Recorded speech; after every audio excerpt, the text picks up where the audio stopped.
Today, let's try the new Get Ready With Me Milk Tint Volume 2. Hey guys, Kenny here and welcome back. So yun nga, today is going to be super duper exciting. Kasi guys, we have here the complete Get Ready With Me Milk Tint Volume 2 collection. Today, iswatch natin silang lahat sa lips. Para di ba just in case na same tayo ng skin tone or kaya ng preference. Especially when it comes sa colors, at least meron kayong reference. And of course, before we start, I want to say congratulations to May Layug. Super nakaka-happy. Nakaka-proud, di ba? Ang dami niya laging pasabog.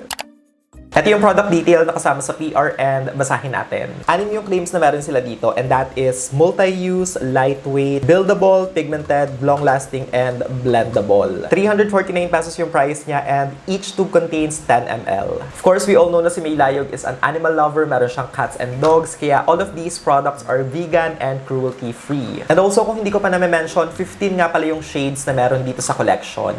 11 of which are new shades tapos yung 4 naman are some of our favorites from Volume 1. In front, we have the product name and logo. On top, of course, nakalagay yung shade name. Sa isang side, nandoon yung product photo. At the back, nakasulat yung how to use and ingredients. Di ba, look at that? Super nice. Ang ganda. And here it is, guys. This is how the new packaging looks like. Actual tube, of course, we have the brand logo, product name, and kung saan siya pwedeng gamitin. And also yung tracker kung kailan nyo siya inopen na pwedeng sulatan. And of course, this is how the applicator looks like. Frosted acrylic siya, by the way, and medyo may weight, kaya ang sarap hawakan. Ano iniisip mo? Charot. In terms of scent naman, actually same lang siya sa previous release or volume 1. Fruity and sweet siya. And I love the fact na niretain nila kasi sobrang bango. First shade is called Pudding and this is how it looks like. Personally, I don't see myself using this one because number 1, it is too pale for my skin. And also patchy siya kapag nilagay sa lips, especially if you have dry skin. Nagsasettle siya and ayan, sobrang visible. But pang mix sa ibang shade, definitely pwedeng-pwede siya and gagamitin ko. Kung meron mga shade dito na gusto nyo tapos feeling nyo medyo dark and gusto nyo i-lighten, this one sobrang handy and perfect niyang gamitin pang mix.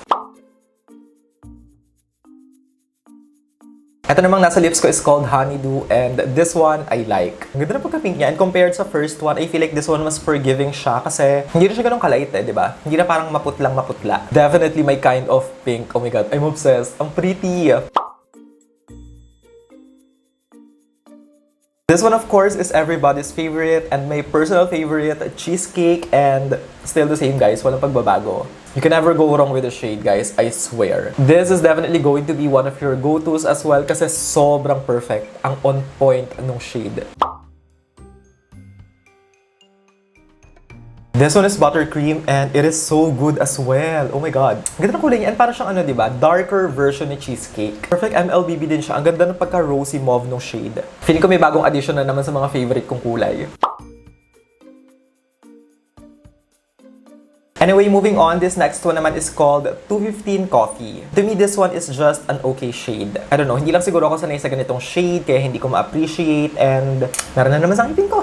Pero kung naghahanap kayo ng shade na perfect para ma-achieve yung very Kim Kardashian or Kylie Jenner vibes, you guys might want to check this one out kasi ganun yung vibe na binibigay niya. This one on my lips is called Pablo's Latte and holy crap. Ang ganda ng pagka-mauve niya. Perfect for everyday. It's not maputlang tignan. It's not grayish. Now I know kung bakit ang daming taong may gusto dito, guys. Kasi look at that. This next one is called Pink Cappuccino and it is actually nice too. Sobrang nice ng pagka-pink niya kasi diba, it's a little bit deep kaya hindi siya intimidating and very flattering. Perfect for everyday as well. Another shade that I can see myself using kasi hindi intimidating and parang easy reach yung kulay niya basically. Ito namang nasa lips ko is si Milkshake and you know what guys, surprisingly, maganda siya. For those of you na naghahanap ng berry shade na hindi nga deep or parang intimidating, this is a great option. And of course, this one light application lang naman siya and pwede nyo pang i-layer to darken it. Kaya you can wear it ng light application and also deep. This one on my lips naman is called Fruit Tea. This one, by the way, is from the Volume 1 collection. And kung naghahanap kayo ng something na parang pwedeng pang pop of color, pang summer, ayun, ganun, perfect. Maybe look at that. Do I need to say anything more? Sobrang fresh and sobrang nice ng shade. Even sa cheeks, this one looks amazing. This next one is called Macchiato, and as you can see, very classic tint shade. Definitely a safe color to get, especially kung mahilig kayo sa mga reddish terracotta shades. Very flattering for all skin types, for sure. And for blotted lips, sobrang perfect nito kapag kanilagyan nyo ng concealer yung edges. Ito naman si Okinawa on my lips, and you guys know na hindi ako mahilig sa mga kulay na orangey, kaya for me this one is just an okay shade. It is actually a very pretty shade, especially for deeper complexion kung morena kayo, but ayun nga, hindi ko lang talaga ma-appreciate yung mga ganitong shade, kaya for me, ayun, okay lang siya.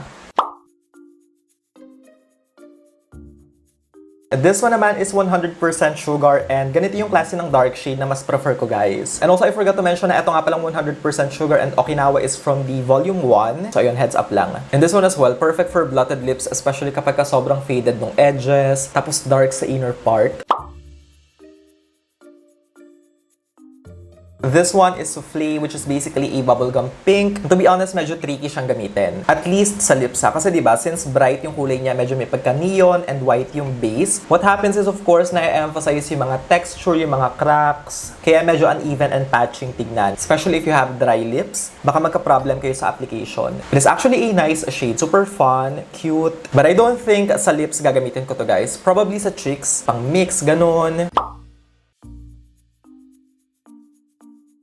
This one is called Super Taro, and you know what, guys? Nice siya. Actually, okay naman siya. I mean, medyo nagpipick through pa yung skin, of course, since hindi siya full opacity or full application rather. But compared kay Soufflé, definitely, I feel like mas nice siya because hindi kasi parang whitish yung kulay niya, if that makes sense. Definitely not the kind of shade that I can see myself using all of the time, but I feel like it is nice to have kasi, diba, it's different. This one is called Chai Tea, and as you can see, plum yung shade. Kung feeling nyo Super Taro is too bright and light for your liking, but you love purples, then go with this one. Dark siya, but still, sobrang wearable and hindi siya nakakatakot. Especially kapag ka light application, it looks very pleasing and perfect for everyday. Fairness, diba? Ang ganda ng pagka-plum niya. That is the complete lip swatches, and this time, ang gawin naman natin is subukan natin sa cheeks. And etong shade na Super Taro yung subukan natin sa cheeks. Siguro nga sawa na kayo dito kasi halos lahat ginagamit to sa cheeks. But for those of you na gustong malaman how this shade looks like kapag kakapareho ko ng skin tone, and ako rin naman kasi gusto kong malaman, kaya ayun, subukan natin. Ayun siya, guys. And to apply, of course, gagamit ako ng brush. Let's see. And fair. Actually, may hint of pink siya eh. Yun, di ba? Hindi siya yung straight up violet or purple. Kaya ang nice, ang flattering. Of course, as always, napadami yung lagay ko. But in terms of blendability, still the same, guys. If you love the first formula, you will definitely enjoy this. Okay, this is cute. Ang nice niya sa cheeks. I can definitely see myself using this as a blush. Subukan natin si Honeydew. Diba ang perfect ng pagka-muted pink? And of course, gamit tayo ng clean brush para hindi maghalo yung colors. And let's see. Yes. This is so me. Oh my God. If you're looking for something na very lang, parang blush from within, this is perfect. Diba? Sobrang subtle lang ng effect, pero ang ganda. In fair. So yeah, for me, overall, I'm super happy with this collection kasi diba, ang daming shades. Formula-wise, still the same. It's very creamy, very easy to blend, buildable yung shade, kaya pwede nyo siyang gamitin ng light or even dark. And also, diba, ang daming shade na perfect for deeper complexion. Actually, ito lang naman tatlong shade na to yung feeling ko medyo magiging problem kapag ka nilagay sa lips kasi may tendency maging patchy. And that is si Super Taro, Soufflé, and Pudding kasi nga diba light yung kulay. Pero sa cheeks naman actually hindi kayo magkakaproblem, mabilis i-blend and even siya. In terms of favorite, even though meron dito mga sobrang fun shades, I think I'm just gonna go with shades na alam kong talagang magagamit ko. And eto yung mga shades na yon. First one is Honeydew, second is Cheesecake, third is Buttercream, Pablo's Latte, number 4, and number 5, Milkshake. Special mention for this shade, Super Taro. Actually maganda siya, especially sa cheeks, kaya kung naghahanap kayo ng something na medyo unique and probably wala pa sa collection nyo, I suggest that you get this one. It is actually a nice and fun shade to add sa collection kasi diba, medyo kakaiba yung kulay. Anyway guys, that is it for today's video. Thank you guys so much for watching. I love you all so much. Stay safe. And I hope to see all of you again on my next one.